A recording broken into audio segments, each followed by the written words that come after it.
होतं माहितीये, तुझ्याकडून मी फक्त एकच वचन मागितलं होतं ना, की रात्री गाडी जोरात चालवू नकोस.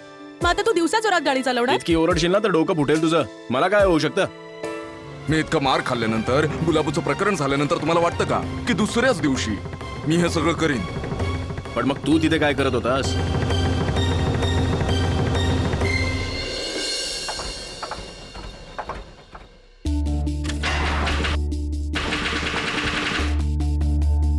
असं वाटतंय गाडीला काहीतरी झालंच आहे, सुरूच होत नाहीये. वहिनी, रोशनीजी, मी दुसऱ्या गाडीची चावी घेऊन आलोय, ठीक आहे ना?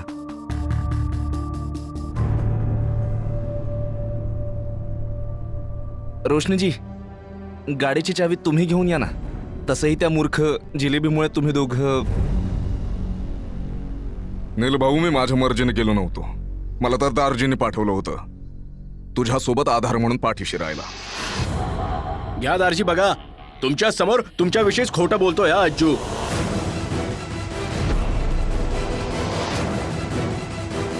नाही पोरा, मीच सांगितलं होतं त्याला तुझ्या पाठीमागे राहायला.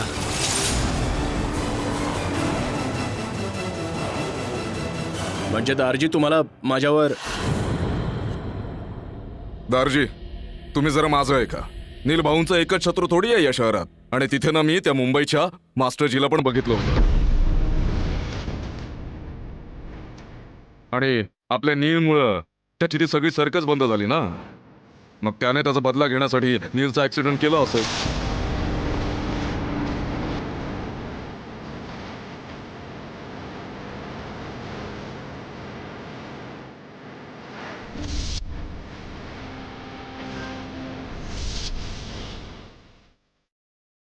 तो पोरगा तिथे होता.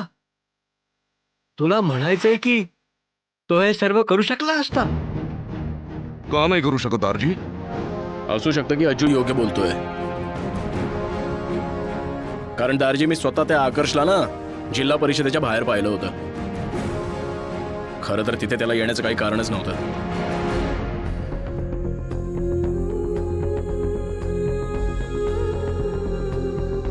दारजी, मला पण हेच वाटतंय की नीलच्या ऍक्सिडेंटच्या मागे आकर्षचाच हात आहे.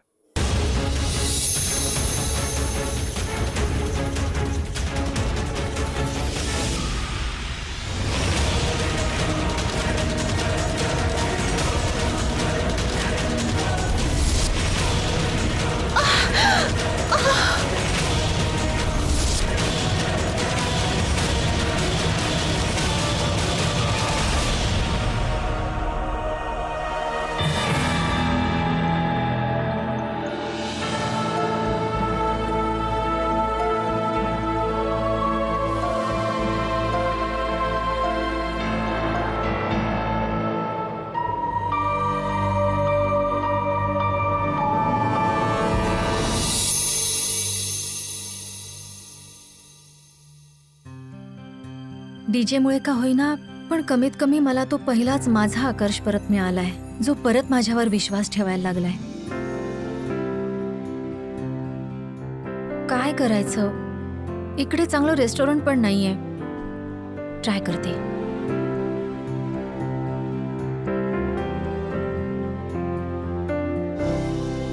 देवाजी, बैजू, तुला वेळ लागले का? छी, काय करतोयस हे? रेवाजी, तुमच्यासाठी फुलं. मला वाटलं तुम्ही माझ्यावर नाराज झाला असाल, म्हणून मी तुमच्यासाठी ताजी ताजी फुलं आणलीत. बाजूला कर ही जंगली फुलं. तुला माहित नाही मला ह्यांची अलर्जी येते. अलर्जी आहे. तुझ्या मठ्ठा डोक्यात काही प्रकाश पडत नाही का? जेव्हा पाहावं तेव्हा परत तेच करतोस.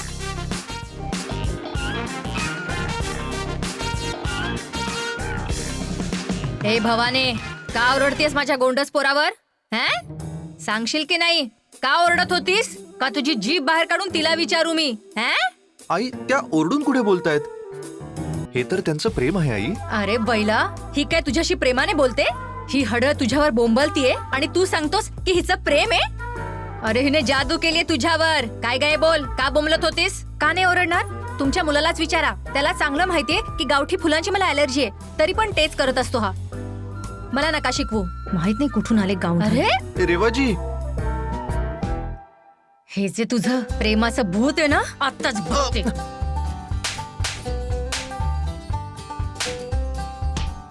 तुला किती वेळा सांगितलं हिच्यापासून दूर राहा. हा? आई मी यांच्यापासून दूर कसा राहू? दूर राहण्यापेक्षा चांगलं आहे की मी मरूनच जाईन. हा? मरून जाऊ? हा? आई, अरे आई, आई, मी खरंच प्रेम करतो रेवाजींवर. अरे प्रेम करतोस तेही या हडळीवर. अरे मी तुझी किती चिंता करते, सगळ्यांकडे तुझ्यासाठी स्थळ शोधत असते आणि तू या भवानीशी लग्न करणार. माझं ऐक जरा, आई लग्न तर मला पण करायचं आहे, पण मिस कर्नालसे किंवा मिस नागलशी नाही तर रेवाजींशी. मिस रेवाजींशी माझं लग्न करून दे आई. हे शीतला वाते, मी तर फसले, बरबाद झाले. जा मर तिच्याजवळ.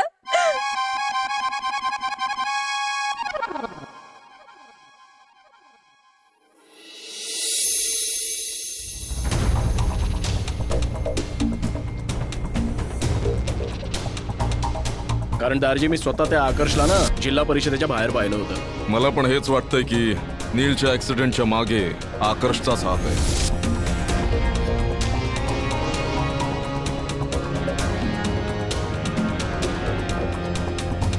आकाश,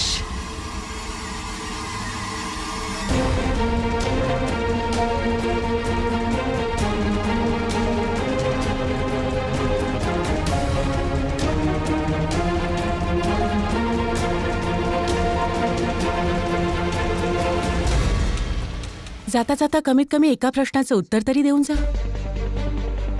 की तुम्ही जिल्हा परिषदेत काय करत होता. मला तर वाटलं होतं की आपण एकमेकांच्या आयुष्यात इंटरफेअर नाही करणार. रोशनी, ही गोष्ट तुम्हीच ठरवली होती. एक मिनिट, इतकी जाण्याची घाई काय आहे तुम्हाला? जो प्रश्न विचारला त्याचं उत्तर तरी देऊन जा की तुम्ही जिल्हा परिषदेत काय करत होतात. तुम्हाला अचानक माझ्या आयुष्यात इतका इंटरेस्ट काय? ही गोष्ट तुमच्याच आयुष्याची नाहीये, तर माझ्या आणि नीलच्या आयुष्याबद्दल पण आहे. व्हॉट? आज नील पण जिल्हा परिषदेत होता आणि येताना त्याच्या गाडीचा ऍक्सिडेंट झाला. व्हॉट? ठीक तर आहे ना तो? Is okay? तो तर ठीक आहे, त्याला काय होणार? त्याला कधी काही होऊ शकत नाही. पण तुम्हाला तर दुःख व्हायला पाहिजे ना की त्याचा जीव वाचला. रोशनी, तुम्हाला झालंय काय आज? काहीही बोलताय तुम्ही. माझ्या बोलण्याचं वाईट वाटतंय तुम्हाला? अरे मला वाईट का वाटेल? आय एम हॅपी की तो सुखरूप आहे. एनिवेज, ऍक्सिडेंट झाला कसा? तुम्हाला तर सर्व माहित असेल ना, ऍक्सिडेंट कसा झाला, कधी झाला, कुठे झाला, का झाला. एक सेकंड, तुम्हाला नक्की म्हणायचंय काय? बस करा आकाश, हे सर्व माहितीये तुम्हाला. सर्वांना माहितीये की तुमचा आणि नीलचा 36चा आकडा आहे. पण नीलने जे काही केलं, तुमच्या डान्स कॉम्पिटिशन मध्ये अडचणी आणल्या, जे काही केलं असेल ते समोरासमोर, त्याचा असा बदला घेणार तुम्ही? रोशनी, काम डाऊन, ओके? मला वाटतं या ऍक्सिडेंटमुळे तुम्ही, प्लीज, तुमचा ताबा सुटतोय. जेव्हा खरं ऐकण्याची हिंमत नसते ना, तेव्हा समोरचा वेडा वाटतो. यु नो,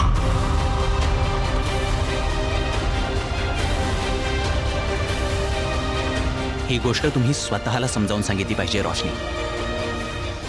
डान्समुळे तुम्ही पळून नीलचा विरोध तुमच्या डान्सला होता, नाही तुम्हाला.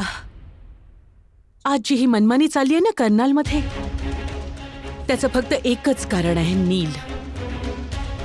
त्याने जर ठरवलं असतं ना तर कधीच तुम्हाला कर्नालच्या बाहेर काढलं असतं. पण त्याने असं कधीच केलं नाही. त्याने तुमच्यासमोर केवळ एक आव्हान म्हणून प्रस्ताव मांडला आणि त्यात तुम्ही हरला, तर त्यात नीलचा काय दोष आहे? का तुम्ही हरल्याचा असा राग नीलवर काढताय? रोशनी, माझ्या लढाईत नीलचा काहीही संबंध नाही. अच्छा, तर मग एका सोप्या प्रश्नाचं उत्तर द्या. जेव्हा नील सकाळी जिल्हा परिषदेत गेला तेव्हा त्याची गाडी एकदम ठीक होती, तर मग येताना त्याची गाडी खराब कशी झाली? हा योगायोग तर होऊ शकत नाही ना. लुक रोशनी, आकाश, त्याच्या गाडीचा ऍक्सिडेंट करवला गेलाय. हो रोशनी, मी तिकडे ऑफिसला गेलो होतो, पण तिकडे अजून 50 माणसं होती. त्या तर मग 50 लोकांमध्ये तुम्हीच असे एकटे होतात की ज्यांच्याकडे नीलला मारण्याचं सर्वात मोठं कारण होतं. बदला. तुम्ही नीलला रोशनी, मार. प्लीज प्लीज प्लीज, पुढे नका काही बोलू, प्लीज.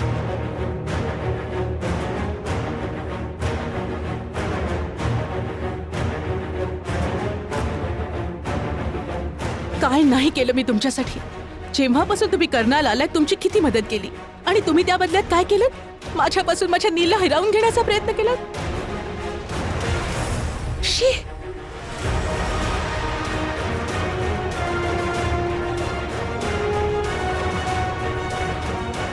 रोशनी, तुम्हाला खरंच असं वाटतं की मी इतक्या खालच्या पातळीला जाईन?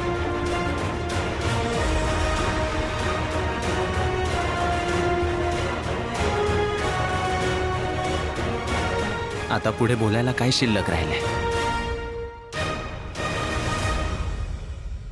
आणि हो, तुम्ही खरं तेच बोललात. जेव्हापासून मी कर्नालला आलोय तुम्ही मला खूप मदत केली. You were very helpful. तरी पण त्यानंतर आपल्यात जास्त संबंध आला नव्हता. पण आज जे तुम्ही बोललात ना, त्यानंतर आपल्यात काहीच शिल्लक नाही राहिलंय.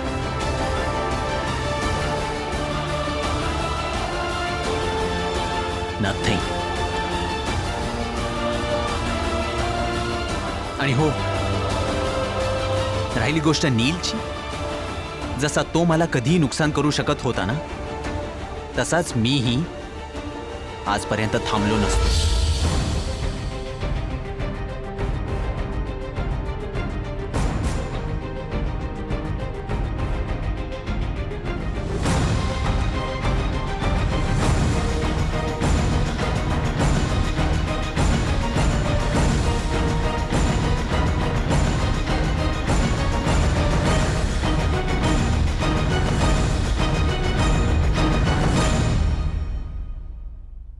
हे शीतला माते, या सटवीच्या नादात माझा पोरगा बिघडायला लागलाय.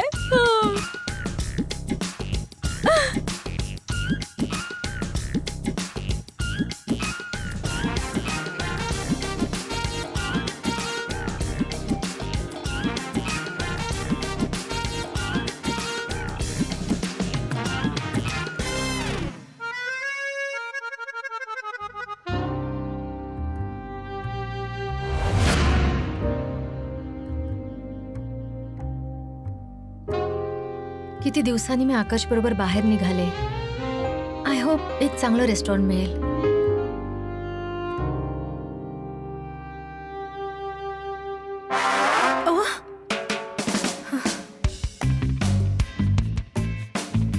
बोला. बोला. अगं, याच्या खाली घालायला विसरलीस का? जर तुझ्याजवळ कपडे नसतील ना, तर माझे कपडे आणून देऊ. Excuse me. Excuse me. हे इंग्रजी बोलणं ना सोडून दे. हे जरा खालती ना, जरा झाकून ये जा. हॅलो, मला जे कपडे घालायचे ना तेच मी घालेन. आणि याच्याने तुम्हाला काय फरक पडतोय? ही माझी मर्जी आहे. मला तुझी ना सगळी नाटकं चांगली माहिती आहेत, समजली? माझ्या बैजूला वेळ लावलंस ना. हो हॅलो, तुमचाच मुलगा माझ्या मागे मागे फिरत असतो. Bloody chip. ए ब्लडी लेप. माझी एक गोष्ट तू नीट ऐकून ठेव. जर तू माझ्या पोराला पटवलंस ना, तर माझ्यासारखी वाईट कोणीच असणार नाही, समजलीस? शेणाचा मेकअप. काय झालं आई? काय गोंगाट लावलायस मगाचपासून घरात तू? अरे बघ ना पोरा, कशी डोळे दाखवून निर्लज्जपणे बोलतीये. हिचे कपडे पाहिलेस का? तू तर पाहिलंस ना कसा तुझा भाऊ बावटासारखा फिरतो हिच्या मागे मागे. हिने नक्कीच जादू केली त्याच्यावर. Mind your language. आई, आधी तू जरा शांत हो आणि आतमध्ये जा. मी जरा बोलून घेतोय इंग्लिश मॅडमशी. भवानी कुठली बघून घ्या आता.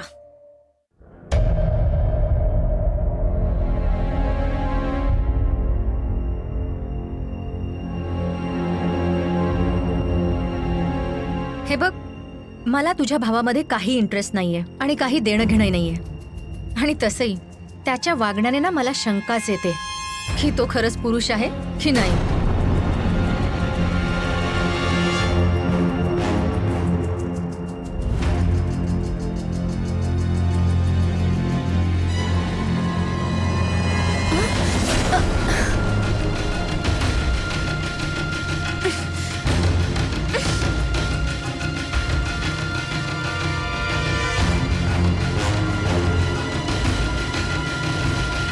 माझ्या भावापासून दूरच राहा, नाहीतर कर्नालच्या लोकांना आपली मर्दुंकी आणि ताकद दाखवायला अजिबात वेळ नाही लागणार.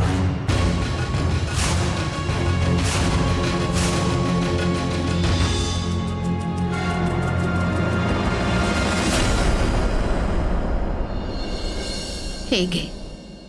हे काय आहे दिदा? बँकेतून डीडी आलाय. 50,000ची रक्कम आहे.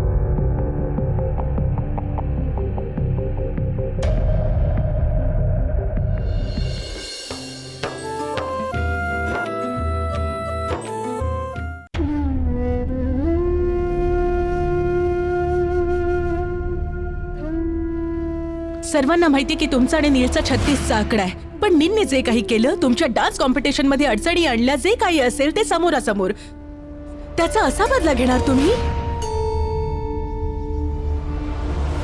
तुम्ही इथे काय करताय? एका कामानिमित्त आलो होतो. तुम्हाला तर माझी पर्वा नाही.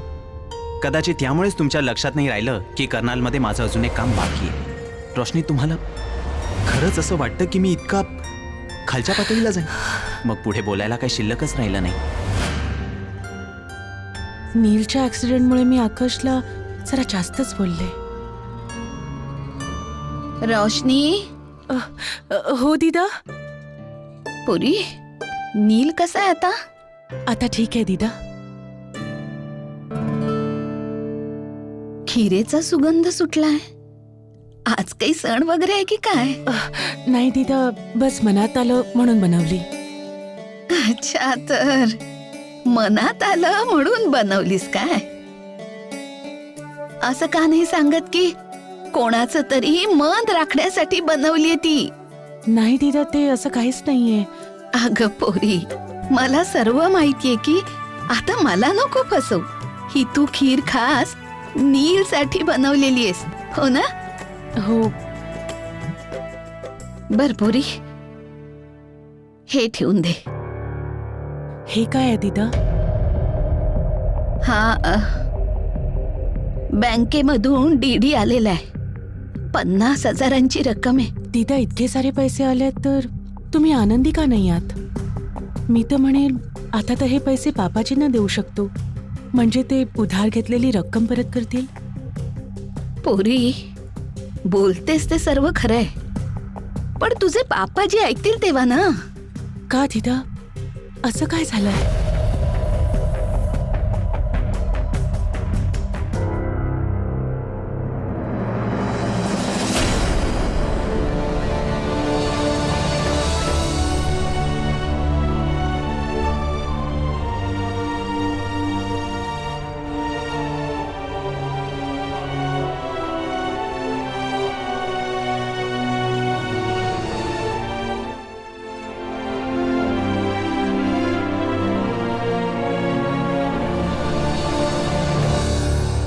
पोरी, जर तुझे हे पैसे पापाजी घेणार नसतील ना, तर तू तुझ्या जवळ ठेव. हे बघ पोरी, आईचं जे काही झालं ना, ते गेलं सगळं.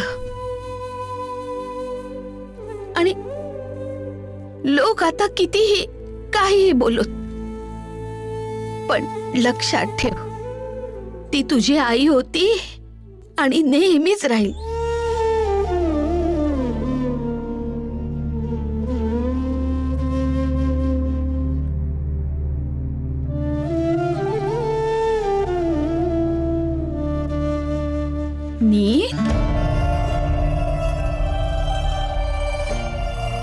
दिदा, त्याची तर तब्येत ठीक नाहीये.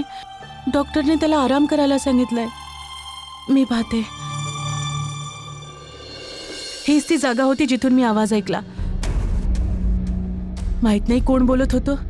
रोशनी, जो कोणी इथे बोलत होता ना, त्याचा नक्कीच काही ना काही पुरावा इथे पडला असेल.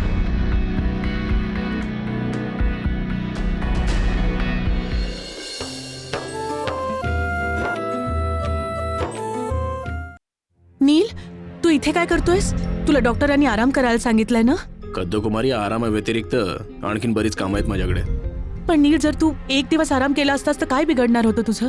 मला वाटतं तू विसरलीस कद्दकुमारी की खऱ्या मर्दाला कधी दुखत नसतं. आणि तसंही पोरींसारखं रडत बसण्यापेक्षा या जखमेचं कारण जाणून घेणं जास्त जरुरी आहे. आणि तेच कारण शोधायला आलोय मी इथे. पण नील, कधी कधी पुरावे पण खोटे ठरले जातात. हे बघ, मी तुला अडवणार नाही, पण कोणत्याही निर्णयापर्यंत पोहोचण्यापूर्वी एकदा नीट शहानिशा करून घे. आणि ते पुरावे खोटे ठरले जातात हे तू काय बोलतेस? म्हणजे तू ते ऐकलं नव्हतंस का? काय ऐकलं नव्हतं? अगं तू बोललेलीस ना, तू कोणाला तरी ऐकलं होतंस फोनवर बोलताना की माझ्या गाडीचं काम झालंय म्हणून. तू त्या गोष्टीबद्दल बोलतोयस? मग दुसऱ्या कोणत्या गोष्टीचं बोलू? नीलचा पण आकाशवर संशय नाहीये, पण मग मला कसं वाटलं की तू असं काही करू शकतो ते. अगं बोल ना. हो, ऐकलं होतं मी. तर मग चल, मला त्या जागेवर घेऊन चल. तसंही कद्दकुमारी, आजकाल तू जे बोलतेस ना ते खरं व्हायला लागलंय. पहिली ती गुलाबोच्या कोठ्याची बातमी आणि आता ही जीपची बातमी. तुझी प्रत्येक गोष्ट ऐकण्याची ना वाईट सवय लागली आहे मला. चल आता दाखव कुठे ऐकलं होतंस तू. पण नील, तुझी तब्येत ठीक नाहीये. तू घरी जाऊन आराम कर. हे सर्व तू नंतरही करू शकतोस. हे घ्या, थोडं कौतुक काय केलं, तुझं म्हणणं ऐकून काय घेतलं, तू तर माझ्या डोक्यावर चढायला लागलीस. चल घेऊन चल तिकडे.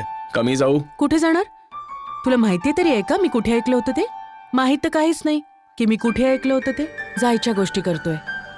तसंही माझ्याशिवाय तुझं काहीच होणार नाही. अच्छा, जसं काही मला तुझ्याकडून काहीच काढता येत नाही.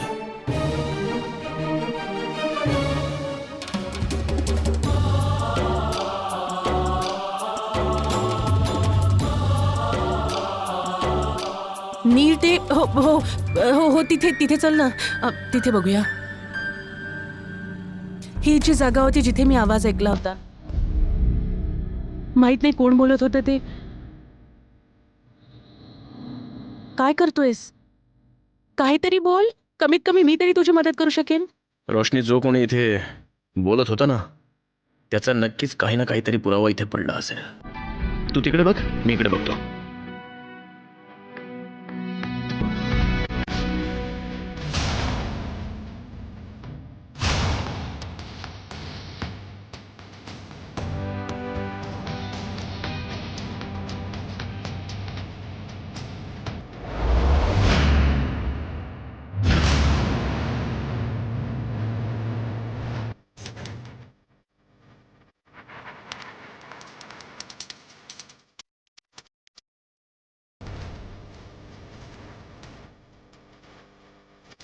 हा धागा कुठेतरी पाहिलाय मी.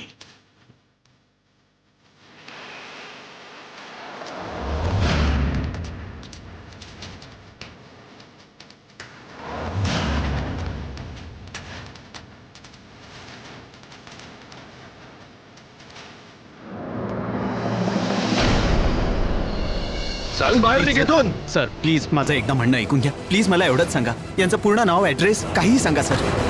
या बाईची माहिती काढायला तू इकडे आलायस?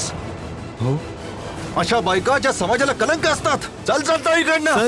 मला माहितीये की या गोष्टींमुळे आपल्याला खूप त्रास झालाय, पण त्याच गोष्टीने जर आपण आपल्या काही अडचणी कमी करू शकलो तर त्यात काय अडचण आहे? ज्या गोष्टींशी तिचं नाव जोडलं गेलंय त्या गोष्टीला मीच काय, या कुटुंबातील कोणीही सदस्य हात लावेल तर ते मी सहन करणार नाही.